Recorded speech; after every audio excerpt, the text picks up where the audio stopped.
Y'all's the hate on all of my moves, but now niggas on it. Y'all used to bait me on me and my views, but now niggas on it. I used to tell them I'ma have me a show, but now niggas on it. Her homies on it. Your homies on it. Y'all's the hate on all of my moves, but now niggas on it. Y'all used to debate me on me and my views, but now niggas on it. I used to tell them I had me a show, but now niggas on it. Her homies on it. Your homies on it. Realest podcast ever. TRP Nation, what's good? Summer vacation is officially over. We are now back to work. And what better guest to bring back than somebody that's a constant supporter of the show, somebody that was on one of the last episodes before we took a summer break, and somebody that's just been a big advocate for TRPE in a lot of different rooms behind the scenes for the last couple of years. In his role as Social Impact Director for Philadelphia Soccer 2026, Jonathan Todd oversees human rights and sustainability initiatives, community relations, small and diverse business engagement, neighborhood actions and activations, and workforce development programs. His impact-forced approach was refined during his 8-year tenure with the city of Philadelphia, where he served in multiple capacities, including the mayor's office, the commerce department, and the division of aviation. He's hosting us today at one of Philly Soccer's community partners. How do I pronounce this? Because I know I'm going to mess it up. Taller Puerto Riqueño. Taller Puerto Riqueño, as a catch up to our latest episode and also to discuss all of the amazing community initiatives that they have rolled out since then. TRP Nation, welcome back to the show, Mr. Jonathan Todd.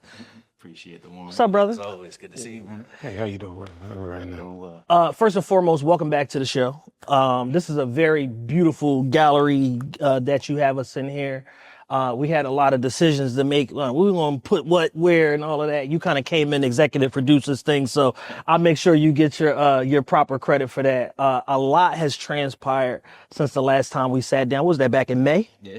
Back in May. Time is flying, man. This year got somewhere to be.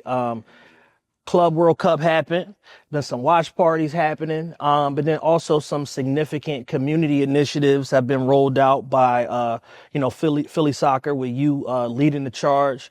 Where do you feel like is the appropriate place to start, just kind of like as a bridge from the last episode and bringing us up to date now in late August? Sure. I mean, we can pretty much start off where we left off after the last conversation wrapped. And it's funny you mentioned, time's flying. In our world, we often joke that every day is a week, every week is a month, and every month is a year, because we're packing so much into a short period of time. My colleague Megan and I started at the top of this year. Many other members of the team joined not too long before us, and we're ripping and running and on this marathon sprint to next summer. Yeah. And so we're trying to do as much as we can within that time period. And since our last conversation, I mean, we've been outside. Yeah, for sure. In short, like we've done a ton of stuff in the community. We really started gearing up for all things related to Club World Cup, which, for those that don't know, we had, 8 matches take place in our city earlier this summer, 10 teams from 7 countries. And it was, I wouldn't even call it an appetizer. It was a small plate if we're at a style restaurant, because it won't be near the scope of next year's games, but it really provided a lot of insight and learning opportunity for us as an organization, for the average Philadelphian, for some of our partners and counterparts and some of the other departments and entities that are going to play a major role in the games next year, as to what it means to welcome fans from around the world. And so for us at Philly Soccer 2026, it gave us a chance to have a unique vantage point, because a lot of, again, I'm going to keep on saying education and awareness. We weren't directly responsible for the Club World Cup games that were here earlier this summer. That was a direct relationship between FIFA and the Philadelphia Eagles and Lincoln Financial Field. And so another important clarifying point is that we're a 501c3 nonprofit host committee, one of 16 that are across North America. So there's 11 host committees in the States, there's 3 in Mexico, and there's 2 in Canada. Mm-hmm. And so there's an iteration of us in all these host cities. Some have been established prior to the games or the bid winning and getting games in the respective city, but for the most part, they're like us, where we were stood up to operationalize and execute these games. Yeah. And so we got the opportunity to definitely have a presence, to be in attendance, and to have participation in these Club World Cup games. But because we didn't have such a heavy lift, it gave us the ability to be nimble, agile, and kind of creative in the ways in which we engage in my world, it was really cool because we got to do some impactful things in the community that didn't require as many boxes checked and Got the it. hierarchy of A little bit of approvals. less oversight to And do some of these things. yeah, one of the things I've learned in my time with Philly Soccer 2026 is we're very fortunate to have this relationship with FIFA, the alignment and partnership. It's also a behemoth of an organization, and they're responsible for so much. So sometimes, we can get lost. Think not we, but things can get lost in translation, and we have to push forward regardless. So, again, for us this past summer, we were able to do some really good things in the community, and June was particularly active for us because we had the Club World Cup games that started mid-month, but then also earlier in the month, it marked the year out from the first match Right. taking place in North America, which was June 11th. And so we did a variety of different things to celebrate that, particularly in the community where we partnered with University of Pennsylvania and Big Brothers and Big Sisters and Eastern Pennsylvania Youth Soccer Association to put on a free soccer clinic at Penfield, and we had music, we had giveaways, we raffled off some tickets to Club World Cup matches, we had food trucks, but it was really just a great way to celebrate all of the benefits that soccer can provide for young people. We had some people, some young people that had already been introduced to the game and were there to cultivate their skills. We had other people that it was their first time setting foot on a soccer field and kicking a ball. Yeah. And that really highlights what we're looking to accomplish. It's important to, further lean in to the love that's already there for young people and adults for that matter, but to establish that entry point for the young Philadelphian, for the adult Philadelphian, for the seasoned Philadelphian Yeah. that's just becoming aware of what soccer is all about. Like, this is the time to strike, while the iron's hot. And so that was a really good collaboration. We also went into the Kensington section of North Philadelphia and collaborated with Safe Hub, which is a nonprofit organization that focuses on youth programming specifically in the soccer space. And we surprised a number of their kids with tickets to a Philadelphia Union match. Right. And so we did that that same week in the year out week of celebrations, and then we also hosted basically like a pregame, VIP party for those that attended out at Subaru Field. Which, by the way, if you haven't been, check out a Union game. It's Phenomenal setup down there in Chester. Yeah. it's a vibe. It's in reasonable proximity. If you're there on like an evening game as the sun sets on the Delaware, I mean, you're talking about quality aesthetics, right? Right. But we have a great relationship with them, so that was another important collaboration that took place. And then we had watch parties. We had 4 watch parties throughout Philadelphia over the course of the Club World Cup matches, and we were very thoughtful about where we set up shop and who we collaborated with. We were in South Philadelphia at Dock Street Brewery South. We were in Chinatown at Lion Sports Bar. We were in the Hunting Park section of North Philadelphia at Lighthouse 1893. And then we wrapped things up at Two Locals Brewery in West Philadelphia.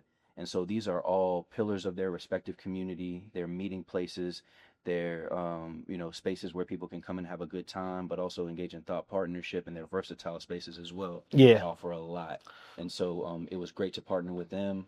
We worked with some really quality videographers that reflected the audience that they were capturing, to really round out a really good experience for all parties involved. And primarily, we just all had a good time. Yeah. I think it was really interesting to take a step back and just observe who was coming to these parties, what their expectations were, their level of knowledge or understanding of the games. And so each pocket of the city represented different type of fandom, different type of experiences. We had Quizzo at one event. We had a live soccer game taking place at another. Yeah. We had a DJ at an additional one. So I mean, it all provided a unique experience for everyone who attended, and we had some folks that attended every one of them. Right. They were the first people in line. They were there an hour in advance in some cases, and so that really reflects the excitement that's permeating throughout the city. But again, for us, like, we took full advantage of the Club World Cup being in Philadelphia, while not necessarily having the lift that next year's games will require. Right. What exactly is the difference between the Club World Cup and the World Cup? Sure, a few differences. So the primary one is the Club World Cup are club teams from respective countries, where the actual World Cup are the country teams. And so to break that down a little bit further, you have your Manchester cities. We had some heavy hitters in Philly, by the way. Yeah, for sure, for We sure. had Manchester City, we had Juventus, we had Real Madrid, we had Ultimate Club World Cup champion Chelsea here for multiple matches. And so these are global soccer brands. You have people from around the world that have passionate fandom for these teams. The game we went to was Chelsea. Yeah. Yeah. Yep.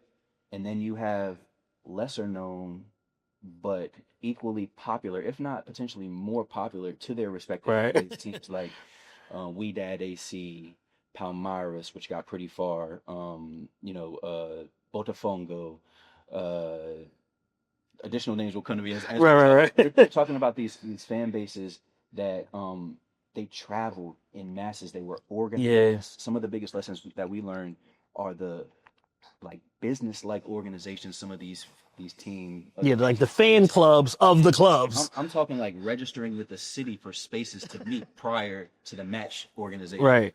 Some others didn't. They just set up shop. Just pulled up. Right on the waterfront.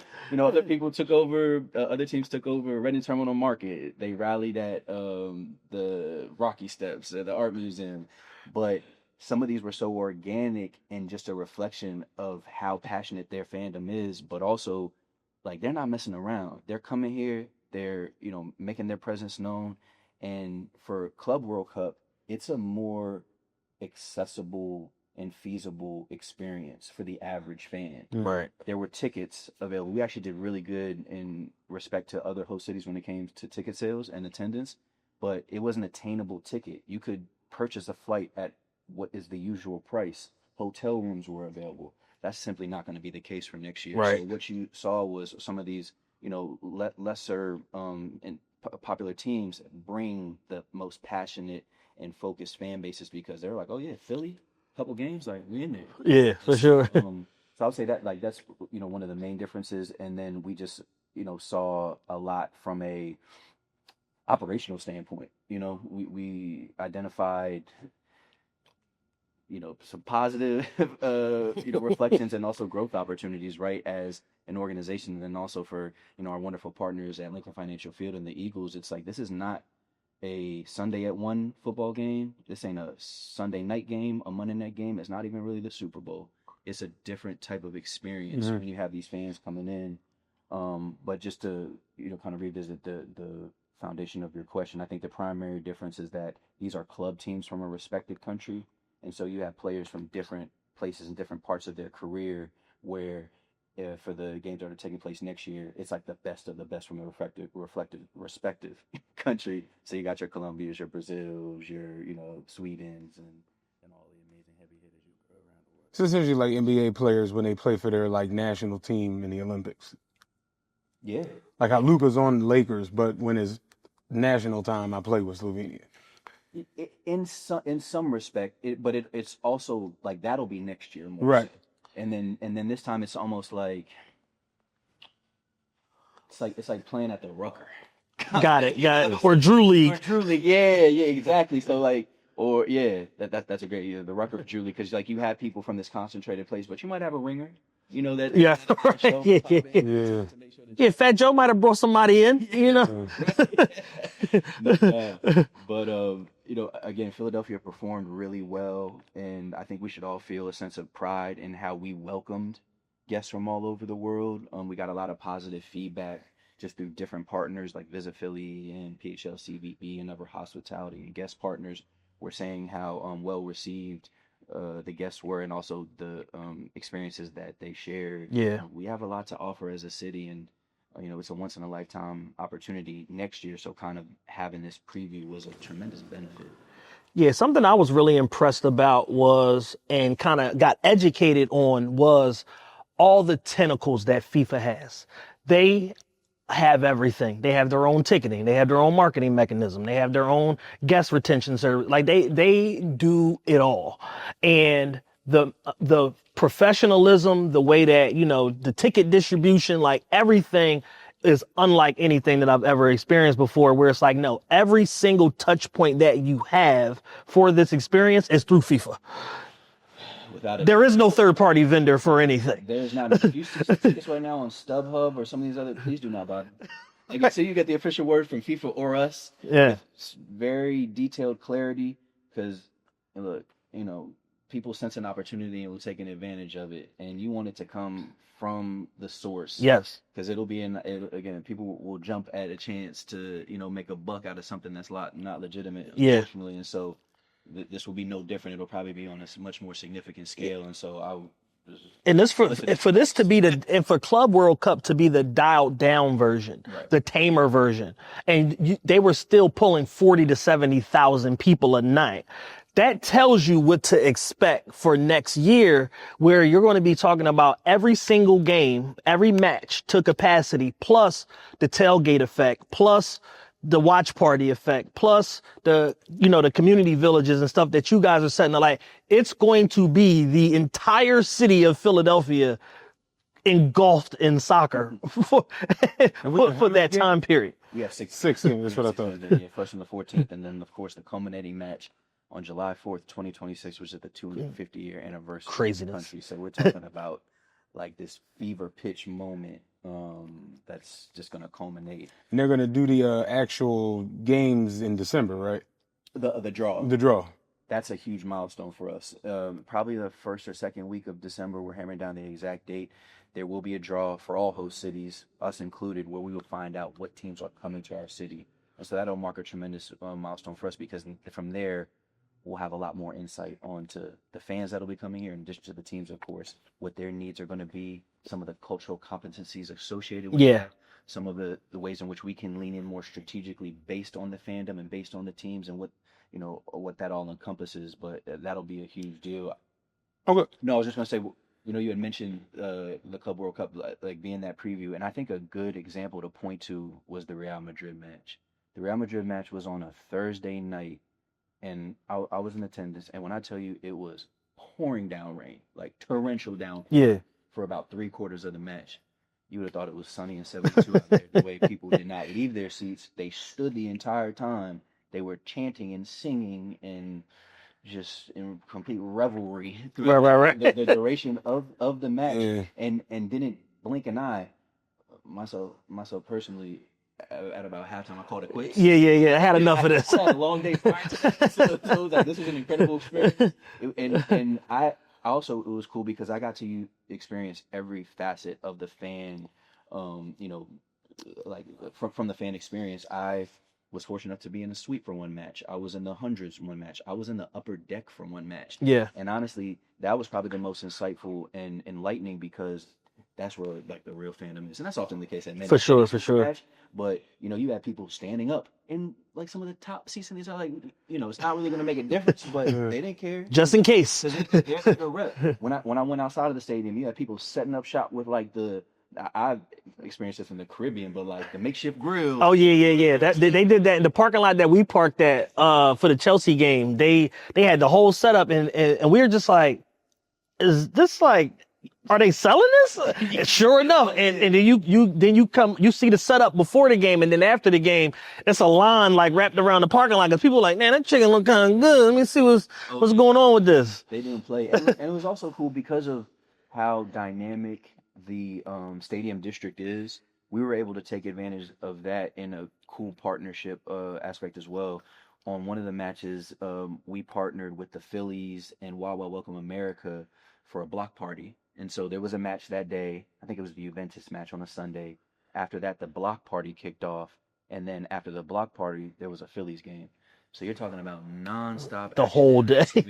from, 11 or noon till 10 p.m. Yeah. And you had a steady stream of traffic to the block party from fans leaving the match. And then you know how Philly fans get down. They're getting there like 4 hours before the game starts. So they're like, what's this? Cool, free stuff. Yeah. And drinks. Like, I'm in. Now with the draw, is it gonna be at random? Like everyone has the same opportunities, or is it gonna be like, Orlando Magic got one ball? You know what I mean? My understanding is it's going to be equal opportunity. Oh, okay. Yeah. Hear that? The odds are flattened. That's right. Yeah. But good question. Yeah, no Cooper flag to Dallas Mavericks. No. and I feel good. I mean, regardless who we get, it's going to be, a great experience here in Philadelphia. But I mean, as a city, we have such a rich and distinct culture here that any box could potentially be checked, Right. depending on the teams that end up coming here. So I feel really good about our prospects. Yeah, something great about Philadelphia is its diversity. When you look at census data, as opposed to Raheem's almanac, which a lot of our friends in the inner city like the reverends, but when you look at census data, you see how multicultural the city is. And then when you expand to the metropolitan region, talk about 6.5 million people, it gets even more expansive as far as like all of the different nations that are represented right here in this area, which makes it perfect to be a host city for a game like soccer, football, where you have local fandom that you can pull from, in addition to all of the tourism aspect of people traveling and flying in for. I just looked up how many teams will take place in the World Cup, and AI said 2026 FIFA World Cup will feature 48 teams. Is that correct? That is correct. And it says They expanded the field. It is a historic expansion. it says marking an expansion from the previous 32 team format, and if for no reason it says this is according to Britannica website. So I guess they threw in that it's not Raheem. Just so you know. They still around, huh? They made the pivot. This ain't Hakeem's almanac. Just so you know, we really looked it up. So it's 48 teams now. With the 6 games that we have, will there be overlap, or will it be 12 different teams in those games? Do you know how that works? That's actually a really good question, and I may not be the subject matter. Like, will it be like first round, second round, like that type of thing? Yes. Okay, got you. So we'll have group stage matches for the first 5, and then we'll have a knockout round of 6. Got it. To answer your question. So it basically we'll have 12, and then 2 will return for the correct, okay. potentially. Yep. And So you got a shot to see a lot of different people. Indeed. Yeah. And I think, while we would have loved to have the finale here, we're geographically positioned in such a unique way where that it's taking place at MetLife, but you probably have an easier time getting there from here than you would if you were across town. Right. Yeah. So we anticipate again having fans set up shop here for multiple weeks, not days, and they're going to be here to have a good time and a long time, Right. for a long time, and between the matches that we offer, and then of course FanFest. Like FanFest is coming, and we're excited about it. We're building it brick by brick to make sure that it's this all-encompassing experience for not only the 500,000 fans we're expecting from around the world, but also Philadelphians, For sure. Pennsylvanians, and tri-state folks, because we want to take care of home first and foremost, and let folks know that if you want to come have a good time, it's free to enter. That's the place to do it. It's accessible. We're going to have a ton of fun programming intertwined within the games. It's not just going to be go there and watch a game. We're going to have A-list entertainment on any given day. We're going to have really dope installations and activations. We're going to have a Pennsylvania-focused element to it. We're going to have, ideally a Philadelphia-focused vendor village in or around the space to make sure that we're giving our small and diverse and local businesses an opportunity to engage with guests from around the world. But it's going to be a come one, come all. And again, the reality is that not 80%, I'd say, of people that are going to be in town won't have a ticket. Exactly. Yeah. It's just math. Yeah. So we want to make sure, and not to toot our horn, but I will for a minute. We're one of very few host committees and cities that are having a fan fest for basically duration of the entire World Cup. We're talking June 11th to July 19th as it currently stands. And so, we take pride in that because. Oh wait, okay. I'm sorry. Yeah, FanFest is the duration of the whole tournament. Yeah, when you said July, it ends on July 4th, but that's the last game Here. Yeah. FanFest will live on. It shall. I got a question for Mitchell Annual. Will there be any player meet and greets? Say that one more time. Will there be any player meet and greets? I envision that being something. Yeah, I think there's going to. Dan Dan wants to take a picture with the soccer players, like pushing around. I got. Oh yeah.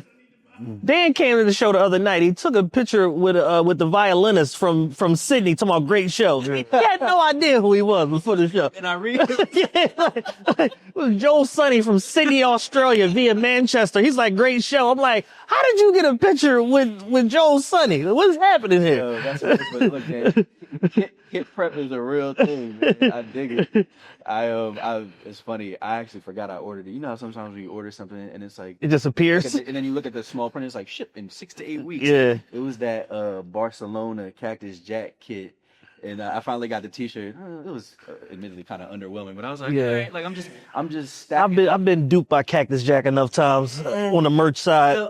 They just in the crib, just making them Jones. Like it's no real thought. Yeah, it's no real thought going into that merch. But inventory, yeah, right. But inventory is being built nonetheless because it's funny because between what they offered at the stadium for Club World Cup and what they had online, I definitely tried to pick up a few pieces, just more than anything for history's sake. For sure. Recognizing that this is a once in a lifetime experience, and shoot, if I can't fit it, my son's gonna be able to fit Right. it, or my wife will be able to fit Yeah. it. It'll be a gift that I can give to someone.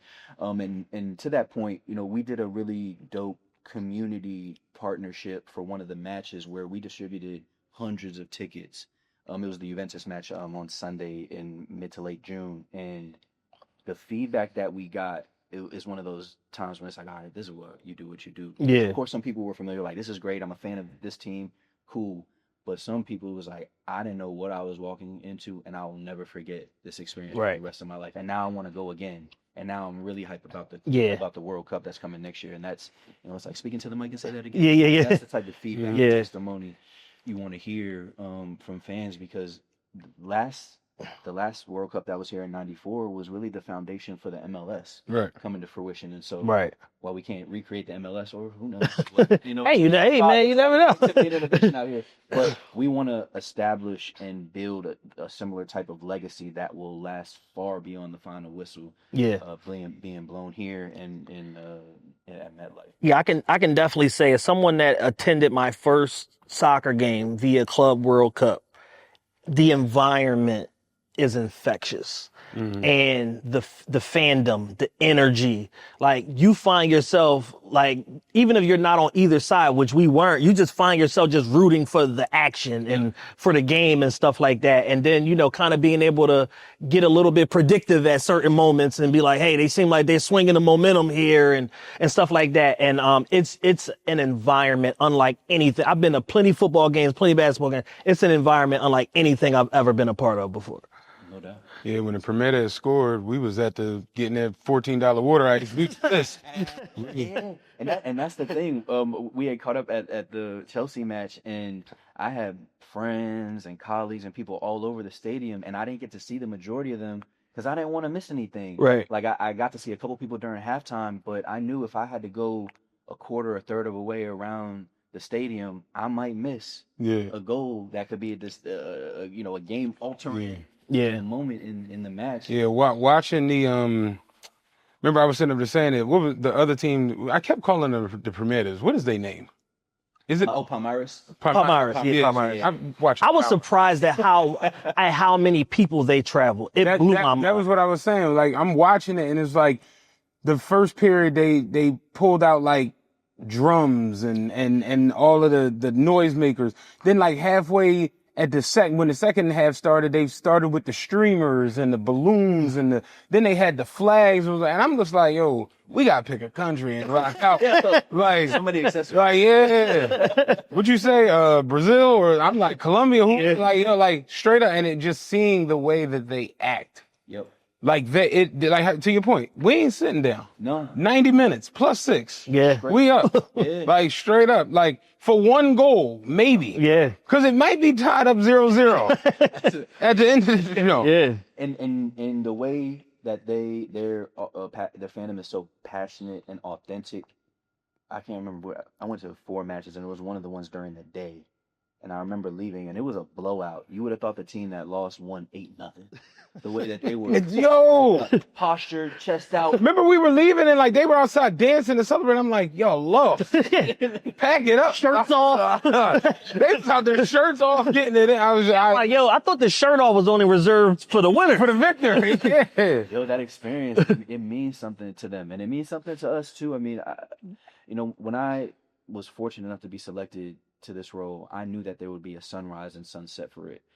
After the last whistle was blown, not too long thereafter, Philly Soccer 2026 is going to close shop, and I still didn't bat an eye when I accepted the offer to take on this role, Right. because I knew the magnitude of this experience, Mhm. what it entails, and with all that being said, I still like didn't fully grasp what Club World Cup would entail, and so we're already kind of just like stretching Right. and doing as much as we possibly Yeah. can, and it certainly takes a village. So I'd be remiss not to shout out our tremendous partners at the city, at the state, the federal support that we're getting, the tremendous, support and collaboration and partnership from the business community, Yeah. the nonprofit sector, from the higher education sector, which I'd love to talk about Rising Stars Academy in a little bit, but you know, it truly takes a village to pull off something of this, breadth and scope. And so, really fortunate to have a lot of folks in the fold that are the best at what they do, Yeah. and are bringing their A game to it. Let me ask you this: with so many touch points for an organization like Philly Soccer, how do y'all and with community activation and community events being such an integral part of it, how do you select your community partners to say we're going to do this here, we're going to do this over here with them? Like how do you establish because it all feels very, very intentional. So how do you elect and select all of these different community places that you decide to set up shop at? Great question, and it's in a variety of different ways.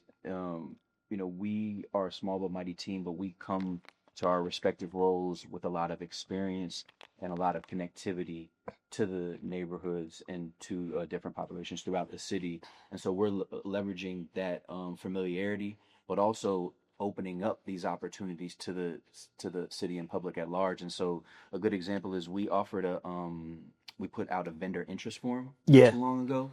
That is kind of just like a come one, come all. If you're a business, if you're an entrepreneur, if you're a small and diverse, very focused type of business, like please give us your information. So when we have these needs, we'll have that Rolodex to access. This is hot off the press, but yesterday we put out an RFI, a creative RFI, which is for photography, videography, apparel design, and graphic design, because we're going to be doing a bunch in various mediums that, storytelling will be a critical element of the work. Absolutely. Yeah. These are pieces of content, what we're doing right now, that will live forever, right? Collectively. Yeah, for sure. So we want to be able to celebrate and highlight and recognize as many dope organizations. Look, we're sitting in entire Puerto Rican, to your point, intentional. They're a pillar of their community in North Philadelphia.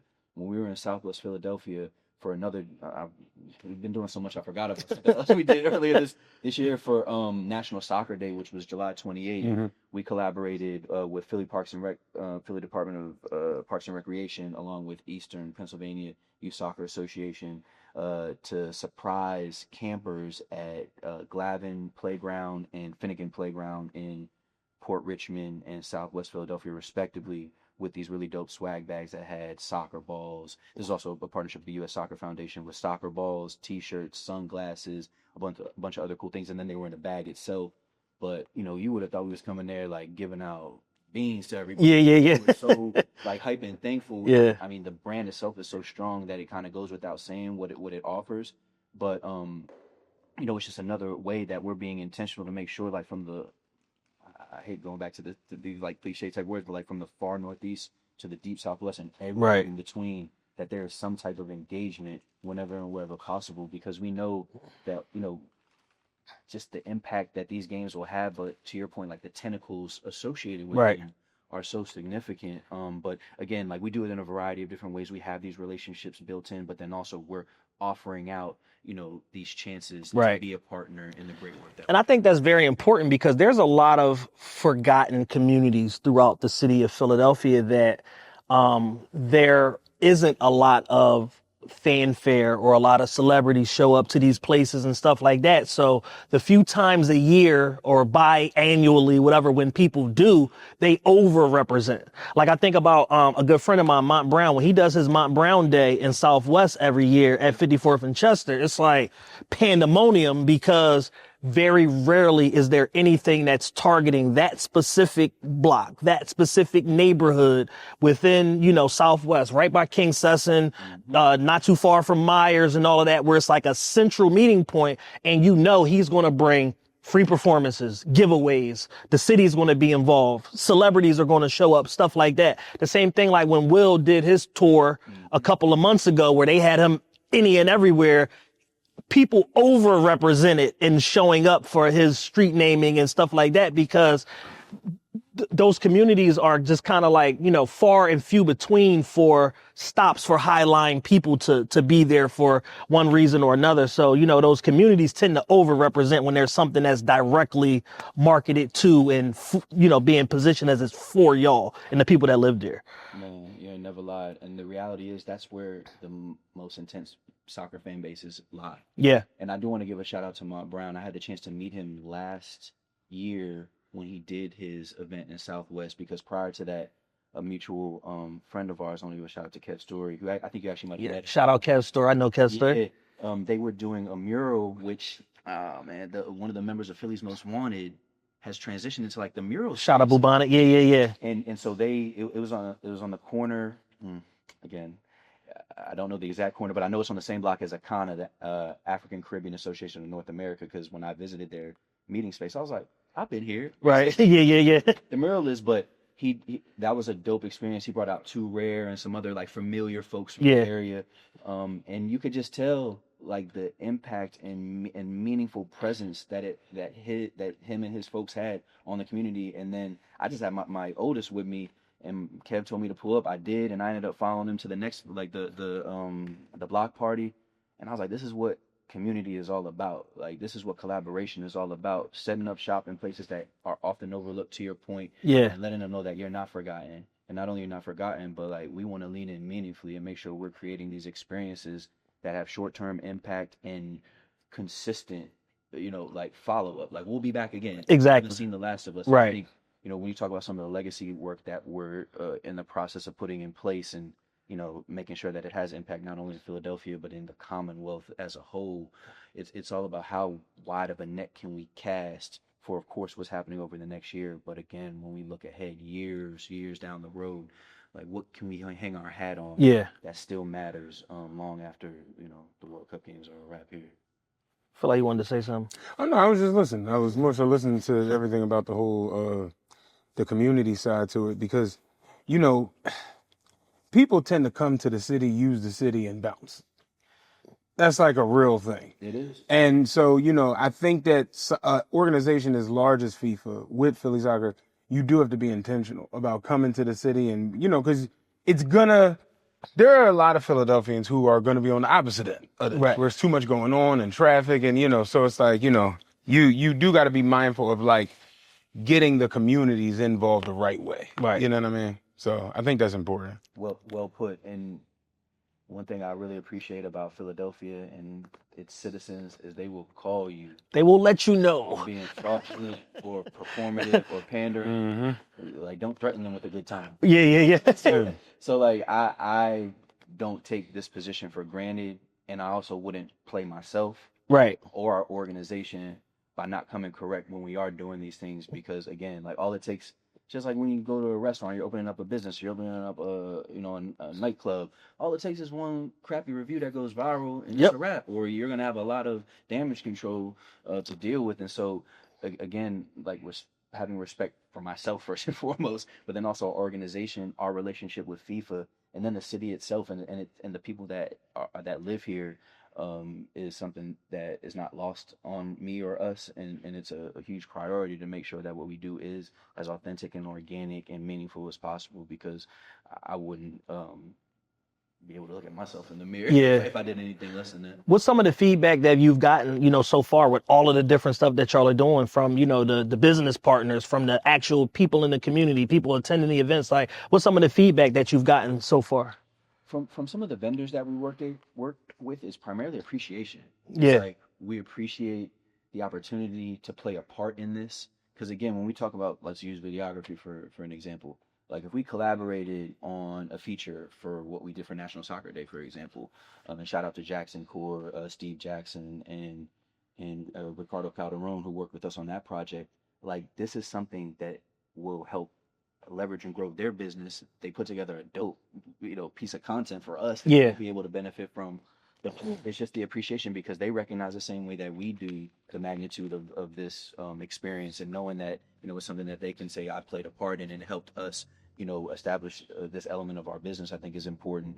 I think the education and awareness piece on a more macro level has been the biggest part of the feedback that means something to us, because I can speak for myself. I can certainly receive the feedback from others. Like Club World Cup left a lot on the table when it came to like proactive awareness. Yeah. And like this is what's coming to Philadelphia. This is what the games are all about. To your point, like fundamental questions like what's the difference between Club World Cup and FIFA World Cup? Like what does that mean? Who's coming? Like what do the teams look like? So when we go out and about, of course, shout out to Meg who says hello to both of you, by the way. And she saw Shout out to Meg, man. but when we're talking about the projections of having 500,000 people here and 200,000 hotel rooms booked, and the average day being 21 to 24 days, and FanFest having 20 to 25,000 people here, and the impact that will have on neighborhood corridors and businesses and hospitality and all of these different industries, the first reaction that I think it is an audible one, and it's just like wow, okay, I didn't fully appreciate what FIFA brings to a city, to a country, to a continent. And so I think from a more macro level, it's the education and awareness piece really drives home the significance of what we're all embarking on with the games.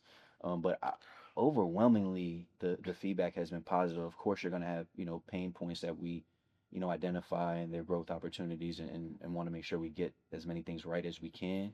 And there will always be folks that escape, but we are strongly encouraging people not to. Yeah, for sure. We talked about it the last time we spoke, but this isn't the time to rent out your house or to disappear to the shore for a few months or wherever you get away to. Like you don't want to look back 10 years from now and be like, damn, I wish I was. I had a chance to be a part of history. It came to my doorstep and I stepped out the way. To the same thing I do every I went down to the water. You know what I'm saying? Yeah. Right. But no, overall, the feedback has been really positive. And like Vintner, New Jersey, and Brigantine aren't going anywhere. So it's okay, guys. No, that's real. Stay put. Let's talk about Rising Stars Academy because I know this is something that's very, very important, a big initiative that you guys are pushing, and it's an opportunity for everybody to be able to get involved to help facilitate this and take it to its max potential. No question. Soccer is such a unifying sport globally, and particularly for the rising generation, the awareness and understanding and appreciation for everything that it brings is on another level. Yeah. I say like for folks our age and above, it's still kind of like, okay, I'm getting there. Yeah, we kind of exist in that like transitional generation of soccer where it was like, oh, that's some foreign stuff. Yeah. And then you have Olympic time and stuff like that where like USA performs and people like get interested, then they kind of forget about it again, and then MLS happens and it starts as like a slow burn, but then over time we start to start with David Beckham, we start attracting these highline stars to this American soccer league, and then boom, you know what I'm saying? And then Messi comes through, and then it goes to, a whole another level because there's pop culture implications there in addition to the sport part of it that kind of drew people, to the game. Yep, without a doubt. All facts. And so when we're thinking about, again, leaving no stone unturned in the ways in which we engage with all Philadelphians, all people from the region, we know that there is a strong interest from folks that are, in post-secondary experience, they're in graduate school, they're looking, for that place to embark career-wise, and to offer this once-in-a-lifetime experience for a once-in-a-lifetime event with the Rising Stars Academy, which is a six-day, month-long program, experiential learning, professional development experience for 26 lucky but well-deserving applicants from around the tri-state area to learn what Philly Soccer 2026 is all about, learn what the World Cup is all about, have some really dope off-site visits to iconic Philly locales. There'll be a mentorship component. Nice. There will also be specific professional development elements to the experience too. But we've had the opportunity to bring in middle schoolers, high schoolers, college students already. I just had a great conversation with a young man from Drexel yesterday that came to interview me about the Club World Cup for a project that he's doing. These are just as these opportunities are just as unique for them as they are for me and my colleagues and everyone else involved in it. Yeah. Because they recognize, like, look, if I'm gonna do a project for my summer class, like I'm gonna do it on the World Cup. You know what I mean? Like I'm not gonna do it on like the football or the baseball mid season. So the Rising Stars, I guess I just completed. So the Rising Stars Academy is for people trying to like work in the field. Not necessarily. I mean, I thought it was like soccer drills. no. I thought it was people trying to like get their soccer skill up. So we're trying to sneak in a little double entendre. Yeah. But we try to have that overlap. Like, as you talk about, there are Rising Stars academies out there for soccer players, but we also know that this rising generation of talent, like, they are eager to align themselves with anything soccer related right now, particularly with the World Cup games. So to be able to like help them be in close proximity to it was a win-win, definitely for us, and I envision it being the same for them. And that program will start on October 7th, and there will be 6 sessions again, several on-site, a couple off-site. There will be this kind of Shark Tank style group project presentation. Dope. When I tell you, we're gonna have some heavy hitters as panelists and special guests. Like, again, the application window for that has closed, but we were really encouraged to see how many people applied. We had a video submission be a part of it, because anyone can say something on a resume or cover letter, but like, Right. let's hear you speak what you wrote. And is it a certain age group? Yep. So it's for upper class college students, juniors and seniors, and then graduate students. Okay. So this is something that's going straight on their resume. Yeah. This is something, and I don't want to give everything about the program away, but there will be potential, post-program elements of this that will transcend and give them a unique skin in the game afterwards. But really excited about that. We thought about a couple different types of programs. Yeah. Additional internship program, but I don't want somebody to get coffee from me. Right. Yeah. Or like fill out a spreadsheet. Would it be helpful? Sure. It could save me a couple minutes, but I want it to be beneficial, enriching, and unforgettable. Honestly, like, y'all spend time in our office. It's just cool to be in there. No, it is. It's a great space. Yes, and so to hang out in there for a few days, I think is super dope. To meet my colleagues and I think is going to be really helpful, because so many people throughout my professional career poured into my ascension and provided me guidance and direction, which I've of course tried to reciprocate whenever possible. But like, to be able to offer that to these rising stars, I'm really excited to be able to play a part of that, as are my colleagues at Philly Soccer 2026. And I'll say thanks in advance to some of the partners and people that we're going to be working on it, but just really excited to roll that out, because again, these are all moments in this like year-long movement that will really last forever in our respective minds. Yeah, absolutely. With that in mind, how did you guys finalize to say, out of all the different things that you looked at, how did you know that like the Rising Stars initiative was the one to go with? We did a little bit of research, and none of us are necessarily masters of it, but we not only know enough to be dangerous, but we also are smart enough to know what we don't know. So we like tapped into some people that this is what they do, and we're like, if you've participated in a program like this, what worked and what didn't? Yeah. Shout out to AI and automation for providing us some dope content. Right. We really did our homework to make sure that what we're bringing to the table is versatile and unique, and it helps like who we are as like a foundation to build upon, but also not being stubborn enough to know that it separates itself too much from any other type of program. So again, like working with different partners for our off-site visits, as well as the folks who will be participating in this. These are not people that you're going to run into on the corner or at lunch. Yeah. Like, their time is money, and they're here to bestow their wisdom upon you for a finite period of time. What you do with that is up to your decision. Right. Like whether you just say like, thanks for coming, or you introduce yourself, strong handshake, eye contact, and ask for their contact information. I mean, a first impression is everything, and often you never know which first impression or introduction will lead to that life-changing experience for you. I can speak personally to that. When I ultimately got a job working with Mayor Nutter for the last 2 years of his second term, I didn't envision that opportunity presenting itself, but through someone that I knew that knew somebody else, opened the door for me, and it changed my life professionally and personally. So to be able to give that type of advice, because I'm a walking testament of it, Right.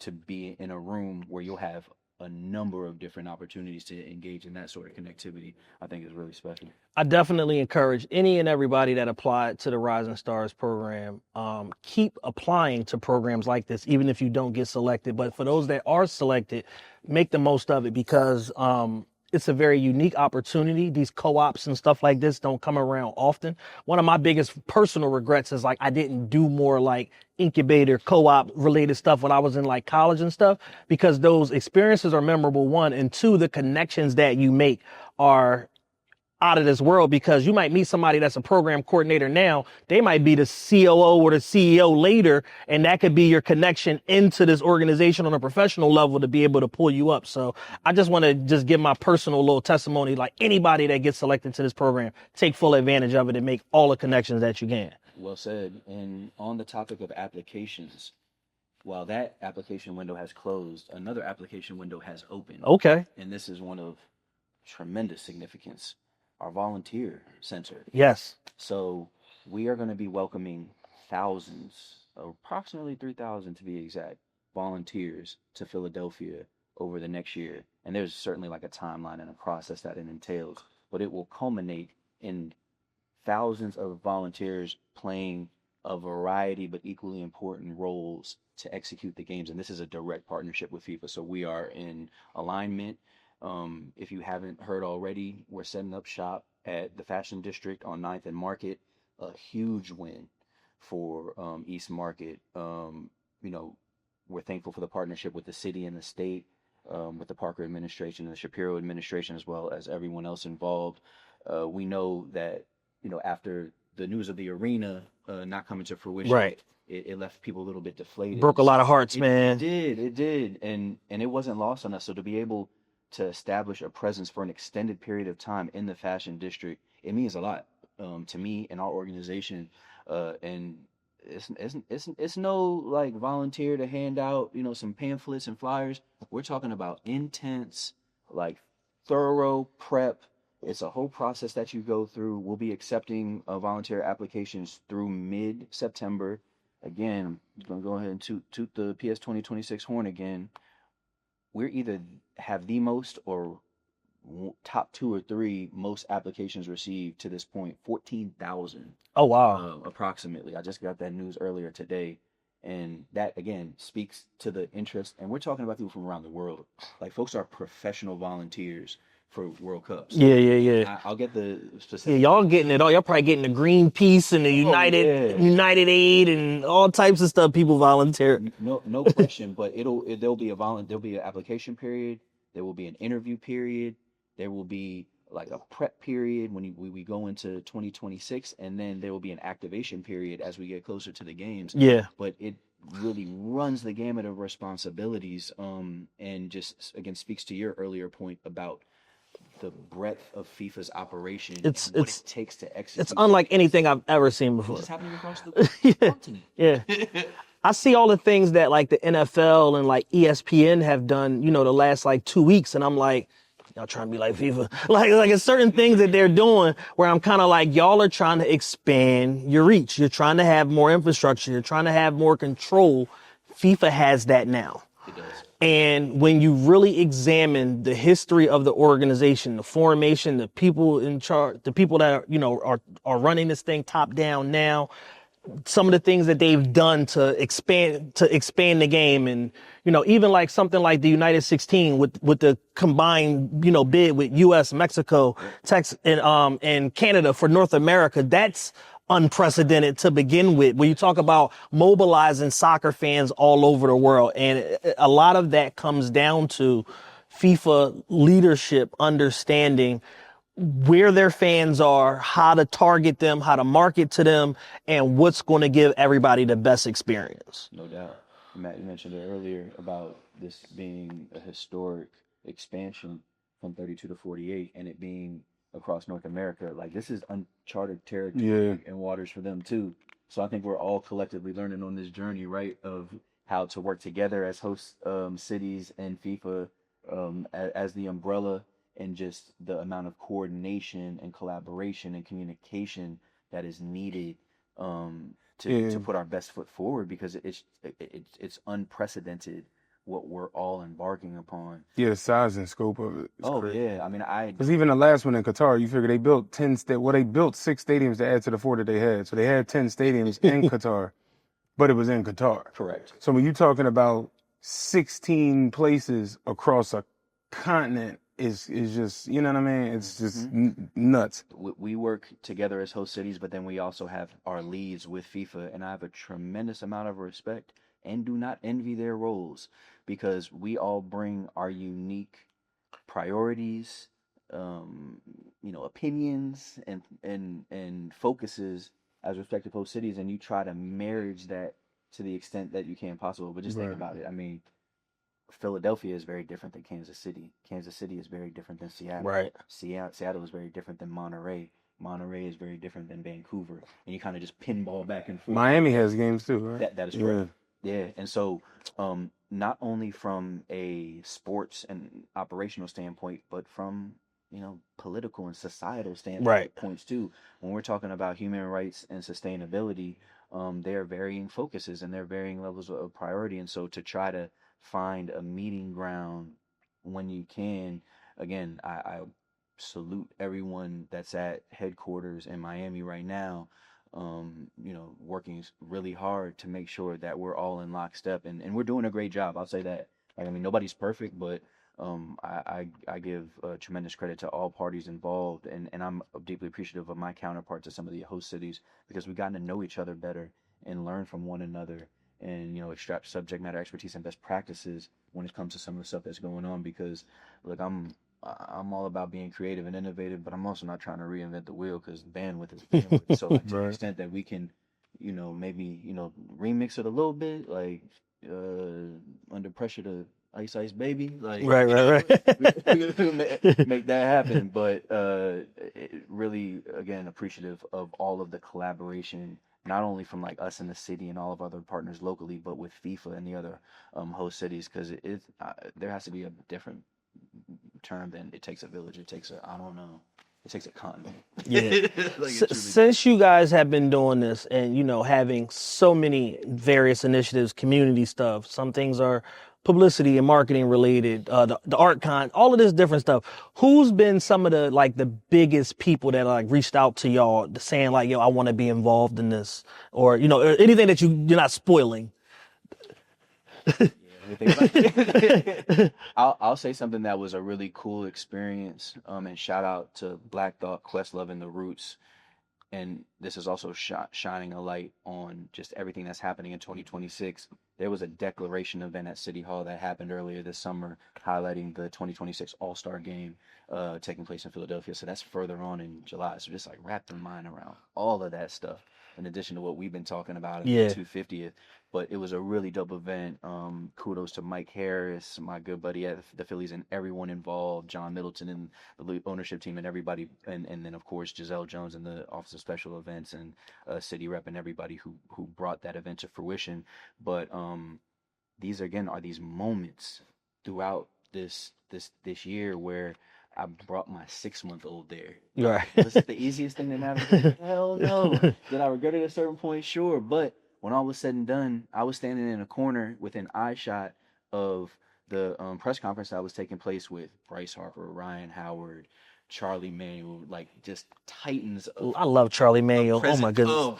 Present and past Philly's lore, and so the Roots were performing, and Black Dog comes off stage, just stands next to me, right? I'm like, hey, it's a cheat code, but like, take a picture with my kid, take a picture with my newborn. And so of course he's like happy to do it, and shout out to Black Dog for doing that. But I introduced myself and told him who I'm with, and we struck up a conversation for multiple minutes. He mentioned that he took his son to a Real Madrid game when they were touring in Europe, and just like the genuine excitement that he had when we were talking about it, it brings everybody to this common level Right. that very few to no things do. For sure. And so like that stuck out to me. The way that everyone is just like, I'm in this industry, or I play this sport, or I do this and that, but Oh yeah, like the World Cup, I'm with it. Right. Like my brother-in-law and my nephew, I was able to experience multiple games with them, and he's a rising star at all sports, but particularly baseball. But he was like, I had no clue, and like what a dope experience. Right. And so again, it's all about like when all is said and done, being like, I was at that Club World Cup match, I was at that watch party, I was at that community, block party, or fortunate enough to say that I was at a match, next year. But there'll be a ton of other ways in which people can get involved so that they can reflect on this days, years, decades down the road and be like, damn, like I was there, Right. you know, Yeah. Yeah. Yeah. and went down. And there will be a combination of planned stuff and organic things that we can't plan for in a good way. Yeah. Good way. When it comes to just like people gathering, having a good time, organizing. Yeah, it's all good stuff. Yeah, hopefully we can throw in our bid from World Cafe Live to do some organic stuff with Philly soccer. We can make that happen. You know what I'm saying? Yeah. We're available. You know what I mean? Aside from that, people love dates, they love lists, and they love countdowns. Let's try to give people some combination of all of those elements as far as key dates they need to be looking for, any sort of like list of things that are happening that maybe didn't happen yet that they should be looking out for, and let's count it down to 2026. How many days are we out now? And so in order to accurately find that out, you need to go to Dilworth Plaza and check out the live countdown clock that we have. See what I mean? Digital, super dope. Check box 1, countdown. Go there at number 2 if you want to get a nice little social media. Little flick, yeah. Oh yeah, for sure. But yeah, we're less than a year away, and I would say some of the most significant dates ahead of us. I mentioned it earlier, but we're accepting applications for the volunteer program through mid-September. The exact date I can't speak to for sure, but I would say to play it safe, apply now. But sooner than later, don't wait. Would be my best advice. The opening of the volunteer center will take place shortly thereafter. The exact date TBD as well, but that'll be a milestone and really important moment in time, because again, we're talking about bringing so much attention and excitement and volume of traffic in a good. I'm not talking vehicle traffic. I'm Yeah. People. to East Market Street. Jubilation. Hotel rooms will be filled. Yeah. Restaurants will be packed. You'll still get a reservation, but we're talking about businesses that are seeking this sort of, traffic and volume. You won't have to. You'll all be busy. That's correct. You'll have more work than you can handle. Indeed. So we're looking at mid-October for that launch, and then you asked earlier the draw. I think the first week of December, second at the latest, but that will be a significant moment in time too, because it'll mark identifying and highlighting who will be here, Right. and then we'll really start to ramp up, some more specific initiatives and programs related to it based upon who will be coming. Because like if we get, it could be any number of teams, or if we get a team from Asia or South America or Europe or Africa, they all have such tremendous fan bases that will travel, even if they don't have a ticket, so they can come to FanFest. Yeah. They will, they'll be here, Mhm. and so whoever's coming, like, we'll be ready. But that'll be a significant moment, and then we'll have additional details about launches and ribbon cuttings related to like FanFest and other things of that nature. But I would say those are the nearest and dearest and most important right now. But there's also that fun, like, unknown element of what FIFA has up its Right. It will pop up on you. Yeah, they're full of surprises. Very short notes and be like, hey, tomorrow, like, we'll be here. What's up? Let's do something. But no, again, all in good fun. Like, we love FIFA, but there's also going to be things that they bring to the table that we're not aware of yet that will just add more excitement and fanfare and pomp and circumstance to all the good stuff that's already on deck. Right. Sounds great, man. Anything else that we need to cover before we get out of here today? I think we had a pretty robust convo. We went from macro to micro. We got it all covered. But no, I'm appreciative of you guys inviting me back onto this platform. I am really, fortunate to be in this position to talk to y'all and to celebrate what we've already done, knowing that we've only just started. Yeah. You know what I mean? In all respects, because now we're really starting that marathon sprint towards next summer. But just appreciative of y'all. Again, I want to shout out Taya Puerto Riqueño, Erica Gazin, and the entire team for providing us this space. like we'll be in a space like this, and then next week we'll be in Southwest, and then we'll be in West, and then we'll be in Northeast, and then we'll be, everywhere else, right? Yeah, Like, yeah. there's again, like I mean it when I say no stone unturned. Like we'll be able to get to every block. Probably not, but we'll drive through it at least and maybe Right, drop right, off right. some, Yes. swag bags on the corner. We might do a scavenger hunt or something. Like I think the possibilities are really endless when it comes to ways that we can do really cool, fun, and unique things, and that there's just an appetite for it. Like people have expressed to us, like they're down for whatever when it comes to this Right. World Cup stuff, and so we've heard that, and we want to be able to provide that in as many ways as we can, knowing that the interest is there, and we all want to make this the best experience for everybody. So. Just again, thank you both, man. It's always a pleasure, and Absolutely. I'll be linking again before all is said and done. Without a doubt, man. TRPE and Philly Soccer are tied in. So, anything we can do to elevate any initiatives, things that you guys have, we're more than happy to do it. And, we appreciate the inclusiveness of how you guys have involved us, inviting us and stuff. And, just really solidifying the relationship. It means a lot. And, we're just going to continue this trek till, through all of these different key dates and initiatives and all of that. We're sharing stuff on social media, posting things or whatever like that. And you're going to continue to see us together, whether it's doing content or, in and around a lot of these events as, we move forward to pretty much like the biggest year in Philadelphia history, which is 2026. Not an understatement. Yeah, there's a ton of stuff happening. If you guys don't know, just type in Philly 2026. You'll see all the amazing things that's happening. And the crown jewel of that is no doubt the FIFA World Cup, culminating here in the city on our 250th birthday. Yes, indeed. Craziness. Jonathan, Todd, we appreciate you always, brother. Thank you, man, for bringing us here. Shout out to the entire staff from Talle Puerto Riqueño for hosting us in this beautiful art gallery. Got it right. You know what I mean? I knew how to say when I woke up. I always got to pull up the Tierra Colombiana after this. Again. Maduros and beefsteak. I was in Tierra Colombiana one night. Is that food? It is. Okay. Yeah, they have amazing food, by the way. I was in there one night. I was tasked with being security / entourage for Lance Gross one night. He had a book in there, and I had to navigate Lance Gross all around the city. That was an interesting night. It's like a childish Gambino bar. Yeah. I was in Tierra Colombia with Lance Gross. It's like a Ghostface bar. Yeah, you're right. You're right. Before That's how Ghostface rap. childish bar. I was eating taquitos with Lance Gross. I was in the Kid of Palmetto. That sound like Ghostface. Yo, that's hilarious. With that being said, Chad, JT, Matthew, the Rose Podcast Server, Philly Soccer 2026, we are out of here.